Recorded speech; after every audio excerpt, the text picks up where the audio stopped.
Assalamualaikum warahmatullahi wabarakatuh. Alhamdulillahirabbil alamin wassalatu wassalamu ala asyrafil anbiya'i wal mursalin wa ala alihi wa sahbihi ajmain amma ba'du. Para mahasiswa sekalian, semester 1A dan 1B Ekonomi Syariah, yang pada kesempatan ini mari kita bahsul kutubnya lewat mendengarkan video ini ya.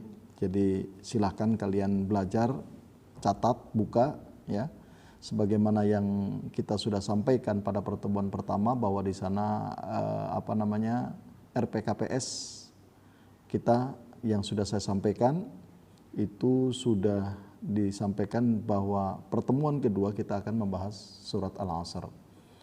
Ya, kaitannya pasti ada kaitannya. Oleh karena demikian kalian bisa mencatat, siapkan catatannya, dan nanti kehadirannya melalui Google Form ya. Nanti catatan-catatan Anda ya diikhtisarkanlah di sana.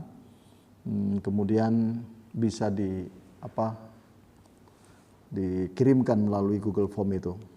Baik, bismillahirrahmanirrahim. Kita mulai saja. Ini surat Al-Asr.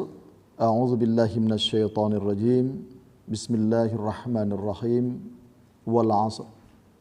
Innal insana lafi khusr illa alladzina amanu wa 'amilus solihati wa tawasaw bil haqqi wa tawasaw bis sabr. Wal 'asri, demi masa. Ada yang mengartikan seperti itu, ada juga yang mengartikan bahwa al-'asr itu adalah akhirun nahar. Jadi akhir dari siang, ya sore lah itu ya. Ada yang mengartikan itu. Tapi banyakkan terjemahan di Kementerian Agama atau terjemahan yang lainnya, wal 'asr itu adalah demi masa.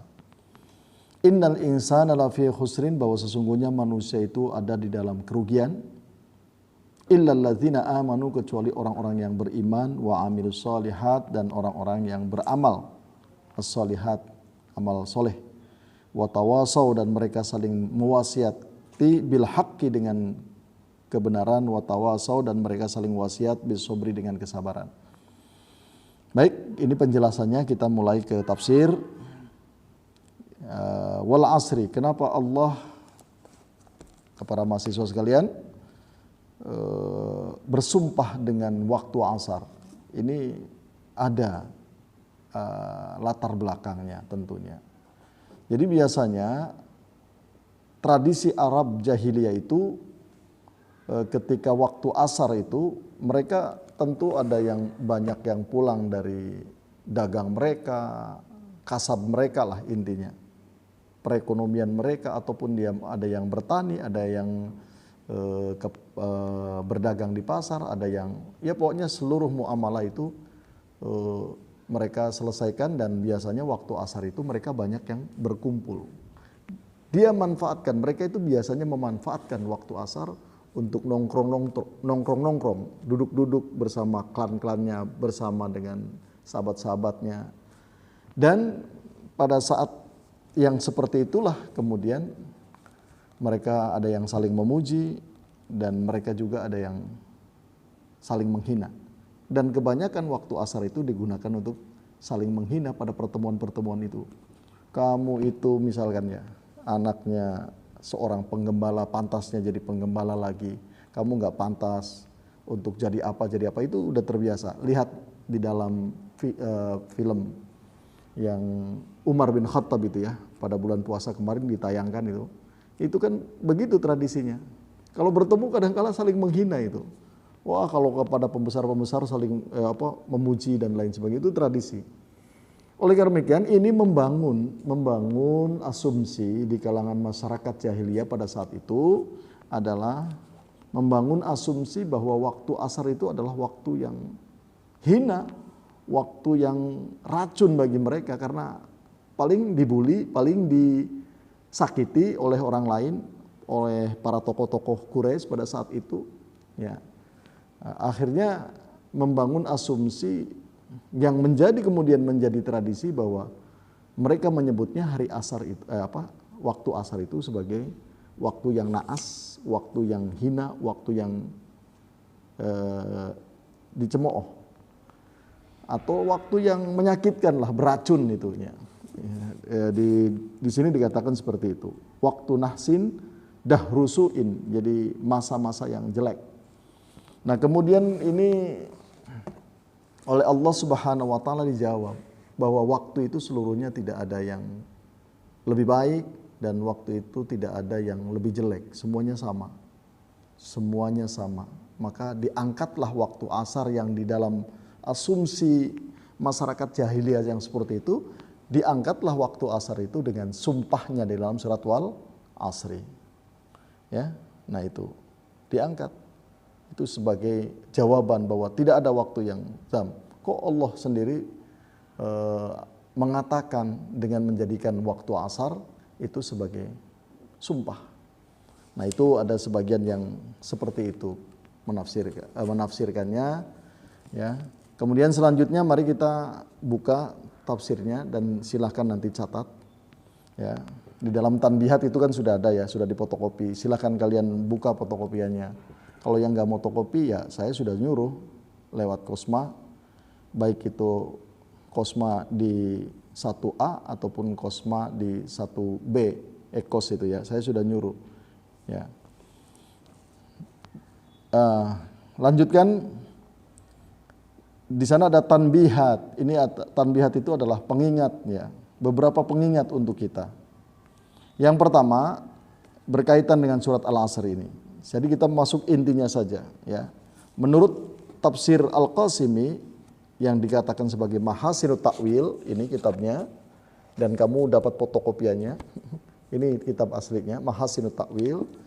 Itu tafsir yang dikarang oleh Al-Alama Muhammad Jamaluddin Al-Qasimi. Di sana di dalam surat Al-Asr ada tanbihat di sana. Yang pertama adalah Al-awwalu qala al-imamu Ibnul Qayyim fi Miftahi Dari Sa'adah. Berkata Imam Ibnu Qayyim di dalam kitab Miftah Dari Sa'adah. Ibnu Qayyim juga merujuk kepada perkataan dari Imam Asy-Syafi'i, qala Asy-Syafi'i radhiyallahu anhu. Begini kata Imam Syafi'i.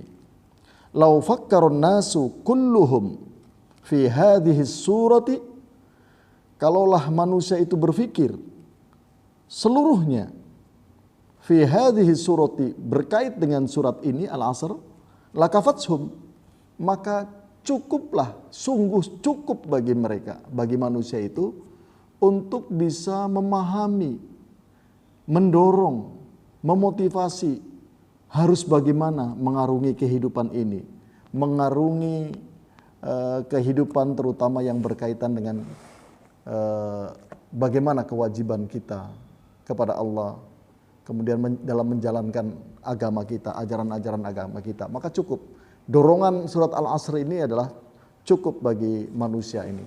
Oleh karena demikian, kalau dulu sering dijadikan sebagai kalau bertemu kita mau bubar itu baca surat Al-Asr ya. Itu memang luar biasa. Di sana di tradisi berikutnya setelah surat Al-Asr ini turun, Wal Asri ini turun, itu biasanya kalau ada sahabat yang bertemu di jalan, kemudian mereka saling dapat kabar apa dari Rasulullah, pelajaran apa dari Rasulullah. Nah, kemudian ketika mereka itu bubar, tidak ada yang bubar kecuali salah satunya ada yang membacakan surat Al-Asr. Ini tradisi di kalangan sahabat ya, sahabat-sahabat Nabi. Baik, lanjutkan. Jadi begitu. Kalau manusia seluruhnya itu adalah mau memikirkan surat ini, maka cukup bagi mereka untuk bagaimana kita mengarungi kehidupan ini dan kudu kumaha menjalankan ajaran-ajaran ini, ajaran-ajaran agama tentunya ya. Wa bayanu dzalika, dan penjelasan semua itu annal maratiba arba'atun, bahwa martabat itu, martabat derajat manusia itu harus menempuh 4 ya. Jadi harus ditempuh dengan 4 derajat, 4 maratib.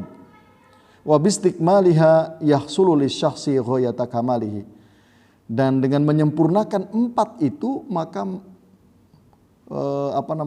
manusia itu akan berhasil, seseorang itu akan mencapai ghayata kamalihi, kesempurnaan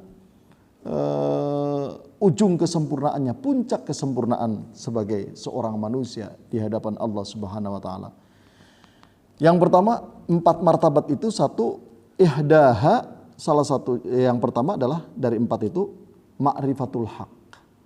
Jadi kita dituntut untuk ma'rifatul haq.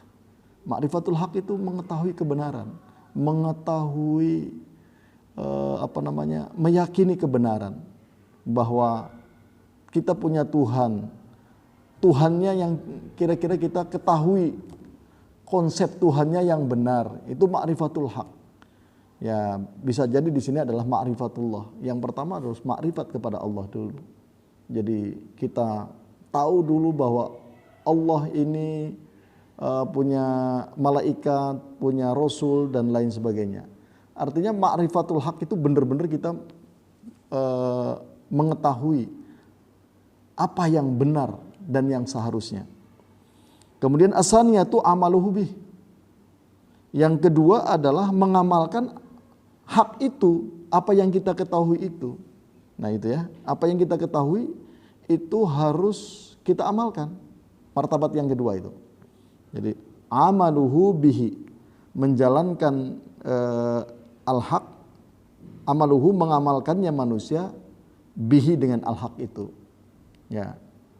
Jadi kalau kita tahu bahwa Allah itu adalah Maha Rahman dan Rahim, apa yang perlu kita lakukan? Kan gitu ya. Bahwa kemudian Allah menyuruh kita untuk beriman kepada malaikat, pengetahuan kita yang benar terhadap malaikat. Yakin, benar itu bukan hanya mengetahui tetapi juga meyakini dengan sebenar-benarnya bahwa di dalam dunia ini, di samping kita ini ada para malaikat yang terus mengawasi kita, muraqabah terhadap kita, ya, mencatat amaliyah kita. Kalau itu sudah yakin, insya Allah pengetahuan kemudian kita amalkan, ya insya Allah manusia itu akan hati-hati. Karena hidup kita ini bukan untuk untuk poya-poya ataupun untuk hanya sekedar hidup di dunia. Tetapi hidup kita itu adalah illa liya'budun. Wa ma khalaqtul jinna wal insa illa liya'budun, untuk ibadah. Nah itu ya. Jadi semua aktivitas kita, kalau kita ada pelajaran di mahasiswa di IAID ini adalah ekonomi syariah, tentunya ini adalah arahannya bagaimana kita cara berekonomi yang islami. Kan begitu. Jangan sampai kita kepleset. Itu merupakan bagian dari ma'rifatul haq. Itu harus kita tempuh dan harus kita ketahui sehingga kita bisa mengamalkan bagaimana yang sebenarnya, bagaimana yang al-haq gitu kan. Nah, yang kedua setelah itu kita amalkan, yang ketiga, martabat yang ketiga itu adalah ta'limuhu man la yuhsinuhu. Jadi setelah kita tahu, kita mengamalkan, kemudian kita mengajarkan kepada orang yang memang belum tahu, belum bagus pengetahuannya. Ya, belum bagus pengetahuannya itu. Jadi yang ketiga, ta'limuhu man la yuhsinuhu. Jadi mengajarkan al-haq itu kepada orang yang belum bagus dalam haknya itu, mengamalkan haknya itu. Ya, kadangkala orang tahu tetapi pengamalannya tidak, kan gitu. Maka harus diberitahu, diulang-ulang. Taklim itu adalah mengajarkan kepada orang yang belum tahu. Kemudian ar-rabi'atu, derajat yang martabat yang keempat adalah sobruhu ala ta'allumihi. Nah ini, derajat yang keempat adalah sabarnya seseorang ala ta'allumihi, dalam mempelajari sesuatu sehingga mendapatkan ma'rifatul haq. Sabar dalam al-amalu bihi, mengamalkannya. Sabar juga dalam ta'limuhu, dalam mengajarkannya. Nah ini Al-Qasimi ini mengambil takwilan seperti ini dari Al-Asr, dari surat Al-Asr ini. Jadi beliau menyimpulkan ada 4 martabat yang harus dilalui oleh manusia. Ta'allum sebagai ma'rifatul haq. Nah itu ya. Kemudian al-amal sebagai amalus sholihat. Kemudian taklim sebagai watawasau itu. Itu adalah tidak mungkin kita memberikan wasiat kepada seseorang kalau kita tidak punya pengetahuan apapun. Artinya kita belajar dulu, kemudian kita menyampaikannya. Itu yang disebut watawasau itu seperti itu. Ya tidak mungkin ujuk-ujuk orang tidak tahu apa-apa menasihati kita juga nggak enak, nggak mau menerima kan gitu. Ya. Jadi harus ada ta'allum dulu. Nggak sepenake dewek nasihatin orang bari tidak ada pengetahuan yang benar di sana. Nah itu ya. Ini tuntutan dari wal asr. Fadzakara ta'ala, Allah kemudian menyebutkannya al-maratibal arba'ah fi hadhihi surah. Allah fadzakara ta'ala ya al-maratibal arba'ah fi hadhihi surati, dalam surat ini. Wa aqsama subhanahu fi hadhihi surah bil asri, dan Allah bersumpah Allah Subhanahu wa taala dalam surat ini dengan al-asr, anna kulla ahadin, bahwa sesungguhnya manusia itu, setiap manusia itu fi khusrin, ada di dalam kerugian kalau tidak melewati yang 4 martabat tadi. Ya. Ada dalam kerugian, sungguh sangat rugi. La fi khusrin, sungguh sangat rugi. Illal ladzina amanu, tuh kan begitu di suratnya itu, illal ladzina amanu, kecuali oleh orang-orang yang beriman. Apa orang-orang yang beriman itu? Ditakwilkan, ditafsirkan wahumul ladzina araful haq. Illal ladzina itu adalah mereka yang mengetahui kebenaran. Al-haq itu tafsiran dari illal ladzina amanu. Ya. Kemudian wasodaqu bihi, dan membenarkan apa yang diketahuinya itu. Kalau tidak membenarkan, tidak ada dalam keyakinan kita, nggak mungkin kita mengamalkannya, kan begitu. Kalau kita tidak tahu juga tidak mungkin kita ini yakin, kan gitu. Jadi mengetahui, yakin itu bagian dari alladzina amanu. Yakin, membenarkannya bahwa itu adalah seperti ini, ya, karena ini ajaran dari Allah misalkan. Ini adalah ada sunnah dari Rasulullah dengan berbagai hadisnya, dengan firman-firman Allahnya yang sekian ribu ayat itu kan.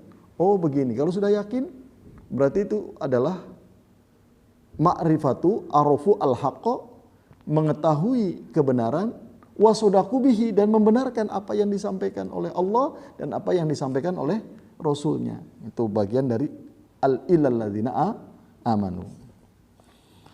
Kemudian fahadhihi martabatun, ini satu martabat. Kemudian ada lagi illal ladzina amanu, martabat yang kedua, wa amilus solihati.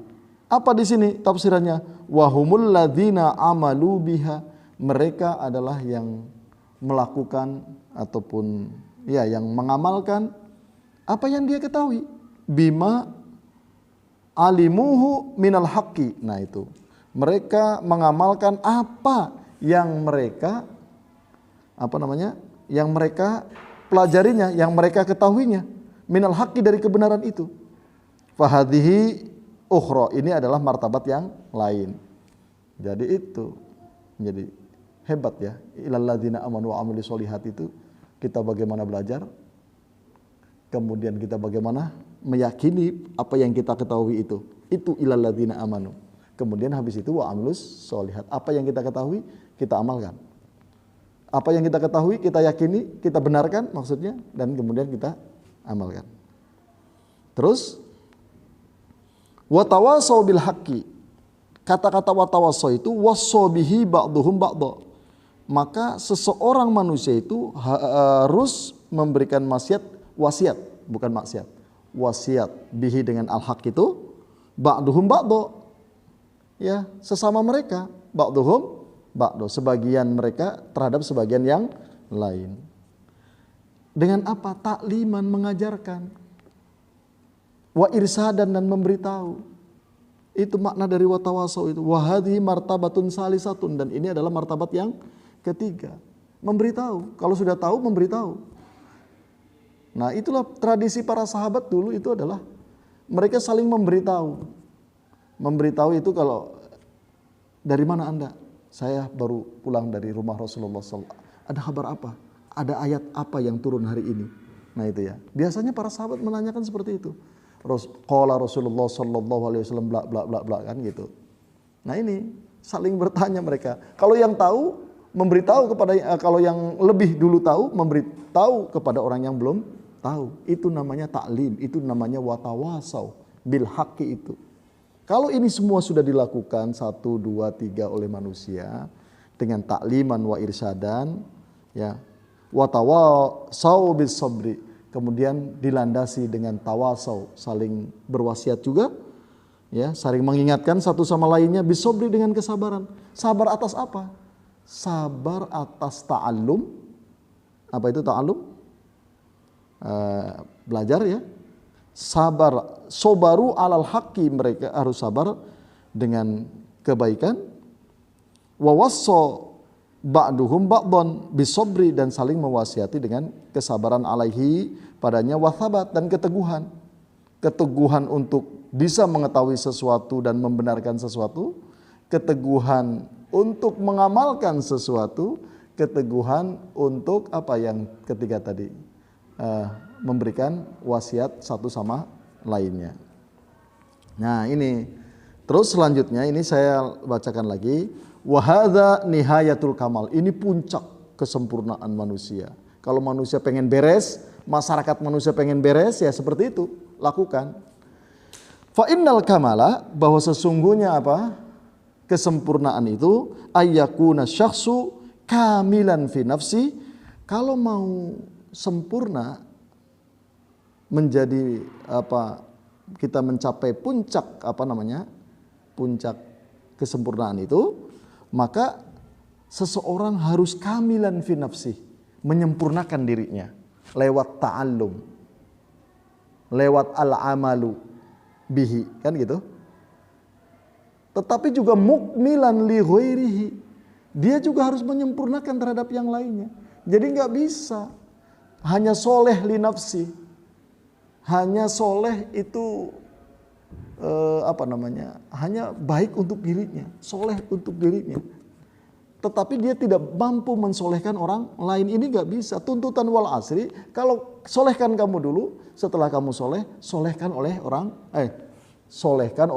lain, begitu ya. Solehlah kamu, kemudian bisa mensolehkan orang lain.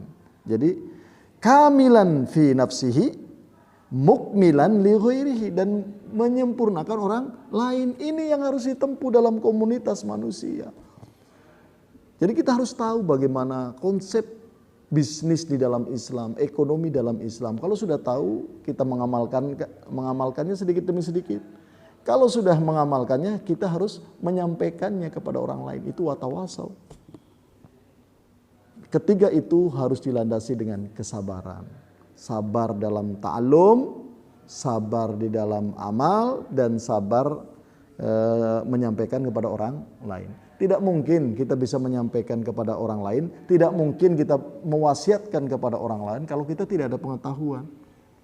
Kalau kita tidak ada pengetahuan, sekali lagi. Dan kalau kita tidak mengamalkan apa yang kita ketahui juga, wasiat kita ngambang. Untuk orang lain itu ngambang, oh sampaiannya juga nggak bener, ngomong ke batur bisa, ya kan? Nah itu makanya derajat-derajat yang martabat-martabat yang itu harus kita lalui. Ya, ini mahasiswi Jamilah ya, harus kita ketahui. Oke, ini ada 2 orang mahasiswi di sini, jadi langsung ya untuk ngaji langsung. Ya, mukmilan li ghairihi, mukamilan fi nafsihi, sempurna untuk dirinya, mukmilan li ghairihi. Wa kamaluhu, dan kesempurnaannya bi islahi kuwataihi al-amaliyati al-ilmiyati wal amaliyati. Kesempurnaannya itu dengan memperbaiki 2 kekuatan ilmiah, alladzina amanu wa amilus sholihat, alladzina amanu ya, ma'rifatul haq tadi, kemudian wal amaliyah, kekuatan amaliyah. Makanya ilmu dengan amal, dan amal dengan ilmunya, kan gitu. Kalau kita beramal, amalnya jadi baik, amalnya jadi berkualitas dengan ilmu. Nah itu ya. Fasolahul quwatul ilmiyah, maka baiknya kekuatan ilmu itu bil iman, dengan iman. Jadi tadi illalladzina amanu adalah tuntutan untuk mengetahui sesuatu, dan tuntutan untuk apa tadi? Melandasinya dengan sodaku bihi. Jadi membenarkan, meyakini. Itu adalah harus dengan iman. Wasolahul quwatil amaliyah, dan baiknya kekuatan amaliyah itu bi amali sholihah, Jadi baiknya, bagusnya memperbaiki kekuatan amalia itu ya harus dengan amal solihah, ya, bi amalis solihat, yaitu dengan amal solih, wa takmiluhu ghairahu, dan menyempurnakan juga untuk orang lain. Kita bager, orang lain diantep, jadilah mereka pada jadi jelek, buruk kan gitu. Karena apa? Kitanya ngantep. Itu berarti kamilan li nafsihi aja. Dan ini nggak baik. Kamilan li nafsihi, orang soleh untuk dirinya itu nggak baik. Nggak baik. Harus mukmilan li ghairi. Jadi solihun li nafsihi wa solihun li ghairihi, untuk yang lainnya. Menyolehkan. Wa muslih li ghairihi. Dan harus memperbaiki kepada yang lainnya. Demikian apa yang saya sampaikan, tidak usah lama-lama lah dalam musim daring ini ya. Nanti kuotanya kan terlalu banyak. Ya kita segini-gini aja lah, ringkas-ringkas saja ya. Terima kasih atas perhatiannya. Silakan tadi apa yang saya sampaikan, ikhtisarkan. Ini adalah pertemuan yang kedua dan kalian tugasnya disampaikan melalui Google Form itu yang sudah saya bagikan kepada Kosma, baik itu 1A maupun 1B. Demikian, yang tahu kebenaran hanya Allah Subhanahu wa taala, wallahu a'lam bishawab. Mari kita tutup dengan bersama-sama membaca hamdalah dan doa kifaratul majlis. Alhamdulillahirabbil alamin. Subhanakallahumma wa bihamdika asyhadu an la ilaha illa anta astaghfiruka wa atubu ilaik.